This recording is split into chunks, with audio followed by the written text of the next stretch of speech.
ছয়গাঁৱৰ কেন্দ্ৰীয় চৰকাৰৰ অভিলাষী জল জীৱন মিছন আঁচনিৰ নামত ভেকো ভাওনা। হাবি জংঘলে আৱৰি ধৰা পানী যোগান প্ৰকল্প ভূত বাংলালৈ পৰ্যবেক্ষিত। ছয়গাঁৱৰ ভাটিপাৰাত নৱনিৰ্মিত পানী যোগান প্ৰকল্পৰ দৃশ্য এয়া। লাখ লাখ টকা ৰাইজৰ ধন খৰচ কৰি পানীত পেলালে বিভাগীয় কৰ্তৃপক্ষই।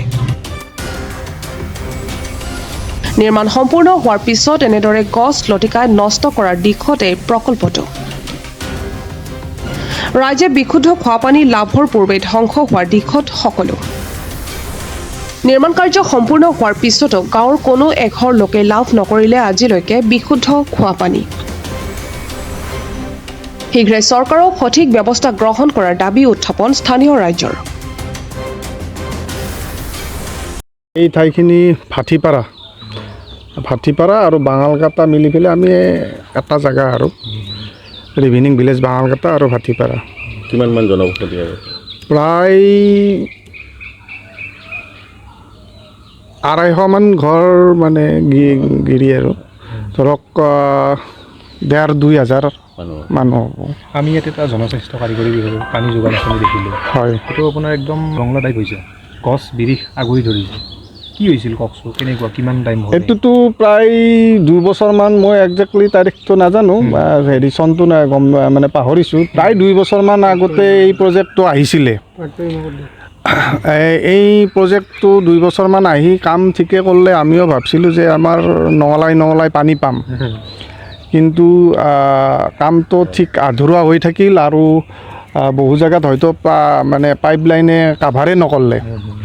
আৰু এইটো সম্পূৰ্ণ হোৱা বুলি মিস্ত্ৰীবিলাকে কৈছিলে যে মানে টেংকি চেংকি চব কাম সম্পূৰ্ণ হৈছে, কিন্তু সম্পূৰ্ণ হৈছে যিটো এদিনো পানীৰ ব্যৱস্থা দেখা নগ'ল।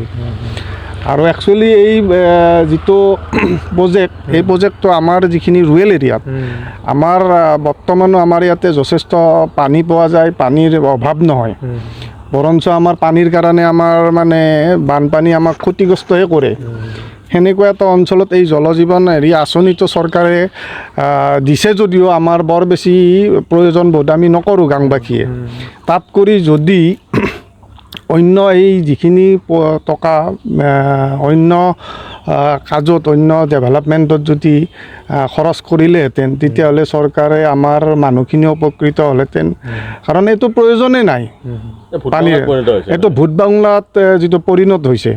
মানে ইয়াতে ধৰক যিমান দামী দামী বস্তু সঁজুলি আমি দেখিছিলোঁ, এতিয়া সেইবিলাক মানে নষ্ট হৈ যোৱাৰ উপক্ৰম হৈছে নিশ্চয়। আৰু লগতে হয়তো কোনোবা চোৰ ডকাইতে হয়তো 2 দিন পিছত ইয়াৰ পৰা উঠাইও লৈ যাব পাৰে। গতিকে তেনেকুৱা এটা মানে পৰিৱেশ, আৰু যিটো মানে জংঘলে আৱৰি ধৰিছে, তাৰ কাৰণে আমি মাজতে এবাৰ ভূত ওলা বুলি কিবা ওলা বুলি আমি শংকিতও হৈছিলোঁ গাঁওবাসী, ওচৰ চুবুৰীয়া। চৰকাৰে কোটি কোটি টকা অপচয় হৈছে, এই ক্ষেত্ৰত আপুনি কি ক'ব? চৰকাৰে সঠিক আঁচনি ৰূপায়ণত ব্যৰ্থ হৈছে নেকি? চৰকাৰে আঁচনিত ব্যৰ্থতা বুলি মই নকওঁ, চৰকাৰক দোষাৰোপ নকৰোঁ, কিন্তু চৰকাৰৰ ফালৰ পৰা যিখিনি মানে ধৰক মানুহ ছাৰ্ভে কৰে বা যিখিনি মানুহ এই যে আমাৰ ৰুৰেল এৰিয়াবিলাকত য'ত পানীৰ প্ৰয়োজন নাই, তাতে এই আঁচনিটো দিয়াৰ কোনো অৰ্থ নেদেখোঁ। তাত কৰি যদি আমাৰ ৰাস্তা ঘাট আমি পিছ পৰি আছোঁ, অন্যান্য আমাৰ ডেভেলপমেণ্ট আছে, সেইখিনিত যদি গুৰুত্ব দিলেহেঁতেন, তেতিয়াহ'লে নিশ্চয় মানে বেছি ফলপ্ৰসূ হ'লহেঁতেন। ছয়গাঁৱৰ পৰা আহমদ আলী ৰিপৰ্ট, প্ৰাটো টাইম ডিজিটেল।